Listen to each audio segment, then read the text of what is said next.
we're joined now by a man who blasted 4 home runs in the 1980 World Series for the Kansas City Royals, becoming the first player in the history of the Fall Classic to hit 2 home runs in a game twice in the same series. Former Royal skipper Jim Frey once said he would be the next Willie McCovey, but soon life away from baseball began to consume, which led to cocaine addiction and a lengthy stint in prison. It was while incarcerated, though, that Willie Mays Aikens turned his life around. A compelling story which Aikens teamed with Gregory Jordan to pen, titled Willie Mays Aikens, Safe at Home. We're joined now by Mr. Aikens. Willie, how are you today? I'm doing wonderful. How about you? Good, good. So let's start with your book. It's certainly a story which is hard to put down, but how did that process begin? Were you approached about doing a book, or did you seek out someone who wanted to share your story?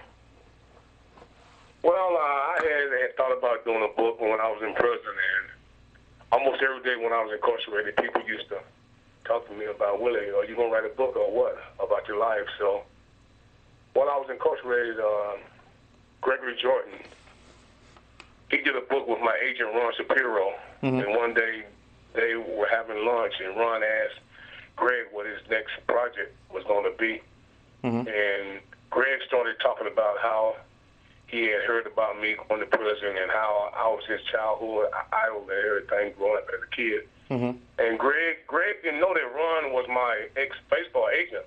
And Ron just came out and told him that, hey, if you want to get in contact with Willie, I got his contact information and everything. And Ron gave Greg my contact information. Greg contacted me while I was incarcerated and just started collaborating about a book, man. So can you share your mindset during your playing days to now? You once said if you keep hitting, you keep getting away with it. How has that perspective changed after all these years and all you've been through? Well, the biggest change is my spiritual life. And, you know, I've always said that if I would have had a spiritual life when I was a baseball player, the choices that I made would have been better. When I was a ball player, you know, it was all about me. I was selfish.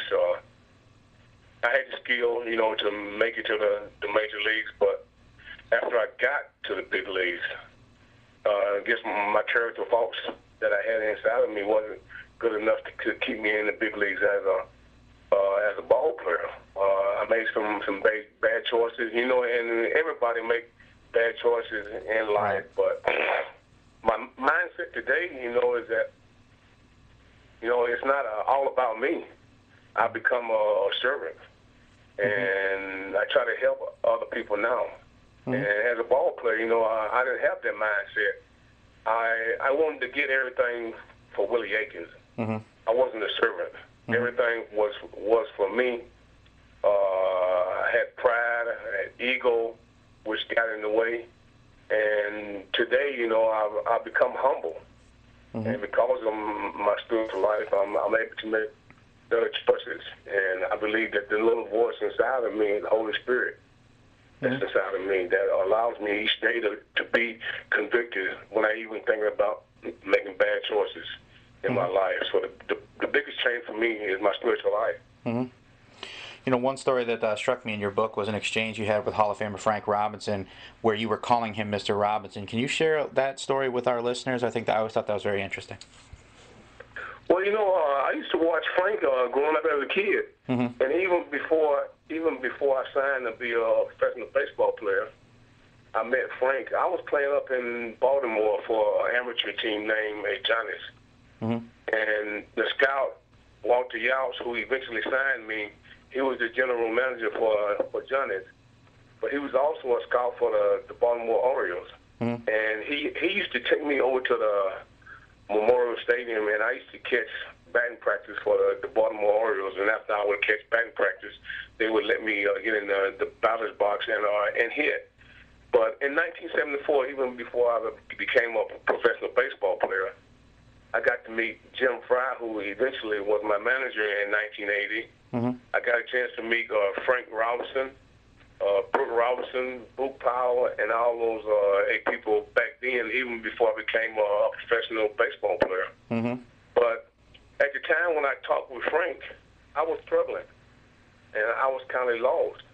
And he was the hitting instructor for the Baltimore Orioles at the time. And I really went over to seek his advice about what I should do as a hitter. And he wasn't really able to give me a whole lot of advice because he was on the opposing team at the time. Right. But we did talk, and by him just telling me a few things, I can't exactly remember what the conversation was, but, you know, I respected Frank Robinson as a Major League Baseball player and as a person when he became the first black manager in baseball and all that. But I was just thrilled to death to even go over there and have a conversation with him and get his advice about stuff. So you had teammates who had particular impact on your career and your life. What if Hal McRae and George Brett meant to you? Well, when I came to the Royals, you know, George and me was about the same age, but Hal, he's a few years, he's about 5 or 6 years older than me. But during my drinking and drugging days in Kansas City, Hal McRae was one of the guys on the team that, you know, I went to for advice and I talked to him. And I didn't pay any attention to what he told me. You know, he told me I should stop doing what I was doing before it was too late, and I got caught. And I wish I had taken his advice, but I didn't. And Hal was the only player that, when I was incarcerated, you know, I wrote to some of my teammates, especially when I filed for clemency, commutation of my sentence with the president. I just wanted to get letters from those guys to support me and ask for a sentence reduction. And I only heard from Hal McRae. I didn't hold that against those guys or anything. And George was the person that I got in contact with when I got out of prison. And George basically was the person that helped me get a job with the Kansas City Royals. And I hadn't been in contact with George for 20-something years. And, you know, it was just like, hey, we were still a teammate. So George and Hal McRae, especially Hal, when I got out of prison in 2008, I got in contact with Hal, and Hal had already lined up a construction job for me. So my first job that I had when I got out of prison was through my old teammate Hal McRae. So what are you doing now with the Royals and speaking engagements? Are you still involved in that? Well, I'm a coach and a mentor with the Kansas City Royals organization. I'm a student instructor in whatever the Kansas City Royals ask me to do. During the off season, my time right now from September to the end of February, you know, I'm doing speaking engagements. I'm signing and selling my book. I have a 4-year-old daughter, Sarah. I'm raising her, and I'm taking care of a wife that's handicapped. But my main job with the Kansas City Royals is a hitting instructor coach, mentor to the young players. The speaking engagements and the book signings and selling and stuff like that is something that I do on the side. So you went from the slugging first baseman from the 1980 pennant winner to spending the final 12 games of your big league career with Toronto at the age of 30 in 1985. Did you then, or do you even look back now and think that if things had gone differently, you would have been a part of that title team? Well, there's no doubt in my mind that I would have still been here in Kansas City. If you look at the year when I got traded in 1983, that was my best year in the big leagues. I hit over 300, had 20-something home runs, and drove in 80-some runs, I think. But I was also one of the first active Major League Baseball players to go to prison in 1983, along with 3 of my teammates. And I didn't have a great relationship with the manager of the Kansas City Royals, Dick Hauser. When Dick became the manager, he started platooning me. And because I was using drugs at the time, I had a bad attitude against that. I started coming to the ballpark late, or I wouldn't take batting practice or infield. And after I had that bad year in Toronto, you know, it got around the league that I was a troublemaker, mainly because of the relationship that I had with Dick Hauser and the Kansas City Royals in 1983. So here I am, a troublemaker and a criminal record. So after I had a bad year in the big league, nobody wanted to take a chance on me. But there's no doubt in my mind, if those things hadn't happened, if I wasn't the first active ball player to go to prison, if I hadn't been on drugs, there's no doubt in my mind that I would have been a part of that 1985 team that won the World Series. Now, to say things that would have gone the same way, I don't know. Right. So what was it like for you watching your former club not only make the playoffs for the first time in 29 years this past October, but march all the way to Game 7 of the World Series? Well, what it did is it not only got the Kansas City Royals back in the spotlight, but it got me back in the spotlight, mainly because of what I did in the 1980 World Series. Mm-hmm. But I guess the most thrilling part for me was seeing some of those guys that I coached in the minor leagues, Terrence Gore, having an impact. Salvi Perez told me, during the playoffs, where I was at, why I didn't come in and celebrate with the team, that, I was a part of the team. So I just from having a relationship and being a part of the Kansas City Royals and seeing those young kids have success, and especially seeing what Dayton Moore has done for the Kansas City Royals organization. He's been working with his team for the past 7 years, and I was just thrilled to death to see what Dayton and his staff have put together finally rise to the top. And to be a coach in the system made it even more thrilling for me. So what did it mean for the community and Royals fans? I mean, you living in the Kansas City area, I mean, they'd waited so long for the team's resurrection. What was that like being in the Kansas City community during that run?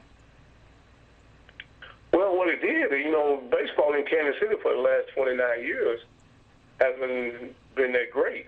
Right. I mean, we still average 20-some thousand fans a game, even losing all those years. But from my experience in Kansas City is a baseball town. And what the Royals did, and is still doing, is bringing some of those fans that left the team years ago back to the Kansas City Royal team as fans. Mm-hmm. Doing my speaking engagements and my book signings and stuff like that, I run into old fans that told me that, from what the Royals have done last year, 2014, that they have interest in going back to the games this year, 2015. So I expect the season ticket holders to be more.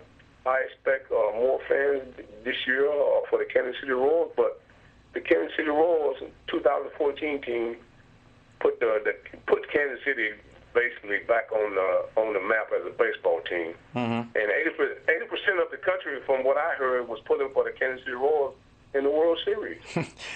Yeah, I think that's probably accurate. It's probably undershooting it a little bit, probably. So, you talked about your speaking engagements and whatnot. Ultimately, what is your message to young people, anyone struggling with addiction, be it cocaine, alcohol, gambling, what have you? What advice and guidance would you offer people struggling with that? Well, first of all, I just ask people to read my books, Safe at Home. The book was written because I was gone for a long period of time. But I believe, and from the feedback that I've gotten, it's an inspirational book for drug addicts and alcoholics, for people that have been incarcerated for a long period of time. I've gone back to prisons and I've spoke. My message is basically that, hey, drugs and alcohol, the consequences are always the same if you become addicted to it and if you abuse it. Mm-hmm. You either end up in jail, you either end up in an institution, or you end up dead. And we have so many examples of those consequences in our world today, and it seems like they just keep happening and happening and happen. But not only that, for, people, families that have ones that are incarcerated, that, hey, you can go to prison and you can make something good come out of a bad situation. Mm-hmm. When the public as a whole look at a person that's incarcerated, they look at that person as somebody as a criminal, no good, don't have a life. Right. But I've been able to come back to the streets, and I've been able to do okay so far. So my message to them is that, hey, you can make something good come out of a bad situation. And it's a thrill for me to be able to, send books to people that are incarcerated, be back and go back to the prisons and share what happened to me while I was incarcerated with the ones that are incarcerated and give them hope. So it's a message about hope, inspiration, aspiration, and plus getting a spiritual life to show people, with a spiritual life that anything is possible with God. Mm-hmm. So how can people get their hands on a copy of your book? I have a website, WillieAikens24.com, and people can go on my website and order my book. Mm-hmm. Not only my book, but other baseball cards, baseballs, or hoodies and stuff like that. People can contact me on Facebook and Twitter, and can contact me there and can order my book. My email address is aikenwillie24@yahoo.com. Well, hey, Willie, it's really been a thrill talking to you. It's something I've wanted to do for a long time, so I appreciate you taking a few minutes to talk with us. Okay, brother. No problem. Thanks a lot. All right, take care.